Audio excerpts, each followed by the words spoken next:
38 यानी कि 38 दिनों की तबाही के बाद आज यूएस, इजराइल और ईरान ने एक सीज फायर अनाउंस किया है। लेकिन ये पीस नहीं है, ये एक पॉज है, एक काउंटडाउन है। फरवरी 28 से शुरू हुई ये वॉर जिसमें यूएस और इजराइल ईरान से अंधाधुंध लड़े। Nuclear facilities, military bases, hospital, schools, residential buildings, कुछ भी नहीं छोड़ा। 3400 से ज्यादा लोग मारे जा चुके हैं अभी तक, जिसमें 13 अमेरिकन सोल्जर्स भी शामिल हैं।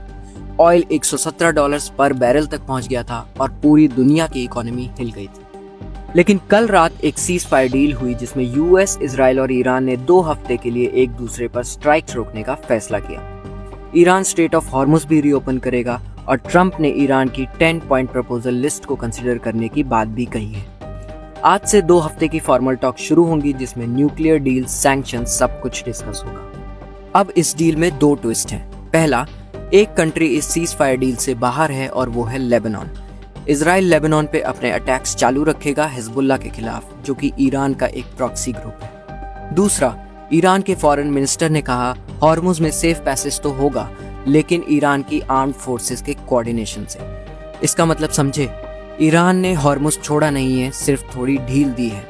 ट्रंप को कंप्लीट रीओपनिंग चाहिए थी, ईरान ने पार्शियल दी। और एक चीज जो कोई नहीं बता रहा, ईरान के ऑफिशियल्स कह रहे हैं वो एनपीटी यानी कि न्यूक्लियर नॉन प्रोलिफरेशन ट्रीटी से निकल सकते हैं। एनपीटी मतलब न्यूक्लियर वेपन्स बैन करने के लिए बना हुआ एक अग्रीमेंट। अगर ईरान निकल गया तो ओपनली न्यूक्लियर बॉम्ब बना सकता है। तो ये सीज फायर पीस की तरफ जा रहा है या न्यूक्लियर रेस की तरफ? अब आगे क्या? 3 पॉसिबिलिटीज हैं इन 2 हफ्तों में।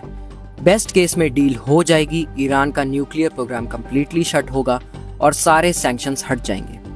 लाइकली केस सिनेरियो में टॉक्स फेल हो सकती हैं, सीज फायर एक्सटेंड हो सकता है या फिर टूट भी सकता है, जिससे ये वॉर दोबारा शुरू हो सकती है। वर्स्ट केस में ईरान एनपीटी से निकल सकता है, न्यूक्लियर बॉम्ब अनाउंस कर सकता है और फिर ये एक न्यूक्लियर वॉर बन सकती है। फिलहाल पाकिस्तान मीडिएटर बना हुआ है, ऑयल गिर के $103 पर बैरल पर आ गया है और दुनिया भर के स्टॉक मार्केट्स वापस उठ रहे हैं। ये 14 दिन वर्ल्ड हिस्ट्री में बहुत इंपॉर्टेंट होने वाले हैं।